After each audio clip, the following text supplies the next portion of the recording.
വിജയ് നായകനായി ഇനി വരാനിരിക്കുന്ന ചിത്രമാണ് ജനനായകൻ.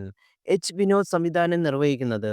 അനിരുദ്ധാണ് ചിത്രത്തിന്റെ സംഗീത സംവിധാനം നിർവഹിക്കുന്നത്. വിജയുടെ ജനനായകൻ OTT റൈറ്റ്സ് വിറ്റുപോയത് എന്നാണ് ഇപ്പോൾ വരുന്ന റിപ്പോർട്ട്. ആമസോൺ പ്രൈം വീഡിയോയാണ് ചിത്രത്തിന്റെ OTT പാർട്ട്ണർ. OTT റൈറ്റ്സിന് വിറ്റുപോയത് 110 കോടിക്ക് രൂപയാണെന്നാണ് റിപ്പോർട്ട് വരുന്നത്. ജനുവരി 9-നാണ് തിയേറ്റർ റിലീസ്. വിജയുടെ ജനനായകനെക്കുറിച്ച് ചിത്രത്തിന്റെ എഡിറ്റർ പ്രദീപ് രാഘവ് പറഞ്ഞ വാക്കുകൾ ശ്രദ്ധയാകർഷിക്കുന്നു. ഏതെങ്കിലും ജനനായകനെക്കുറിച്ച് പറഞ്ഞാൽ സിനിമയിൽ നിന്ന് അവർ എന്നെ മാറ്റും. പക്ഷേ ഒരുപാട് കാര്യങ്ങൾ പറയാനുണ്ട്.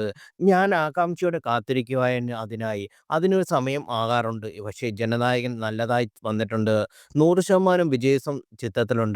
അതിലായി ഒരുപാട് ഘടകങ്ങൾ ചിത്രത്തിലുണ്ട് എന്ന് പറയുകയാണ് പ്രദീപ് രാഘവ്. ചിത്രത്തിൽ പ്രധാന റോളിൽ ബോബി ഡിയോൾ, പൂജ ഹെഗ്ഡെ, പ്രകാശ് രാജ്, ഗൗതം വാസുദേവ് മേനോൻ, നരേൻ, പ്രിയാമണി, മമിത തുടങ്ങി വമ്പൻ താരനിര തന്നെ ചിത്രത്തിലുണ്ട്. കലാമൂല്യവും നിലവാരമുള്ളത് സിനിമകൾ നിർമ്മിച്ച വെങ്കിട്ട് കെ നാരായണൻ KVA പ്രൊഡക്ഷന്റെ പേരിലാണ് ജനനായകൻ നിർമ്മിക്കപ്പെടുന്നത്. ദളപതി വിജയുടെ പ്രിയപ്പെട്ട 3 സംവിധായകരായ ബോയ്സ് എന്ന് വിശ്വസിക്കുന്ന ലോകേഷ് കനകരാജ്, അറ്റ്ലി, നെസ്ല എന്നിവർ ജനനായകൻ ഒരു ഗാനരംഗത്ത് ഉണ്ടാകും എന്നൊരു മറ്റൊരു അപ്ഡേറ്റാണ് സൂചിപ്പിക്കുന്നത്. ജനുവരി 9-ന് ചിത്രത്തിന്റെ റിലീസാണ്. ദളപതി വിജയുടെ ജനനായകന്റെ അണയാ പ്രവർത്തകർ ഒരുപാടുണ്ട്.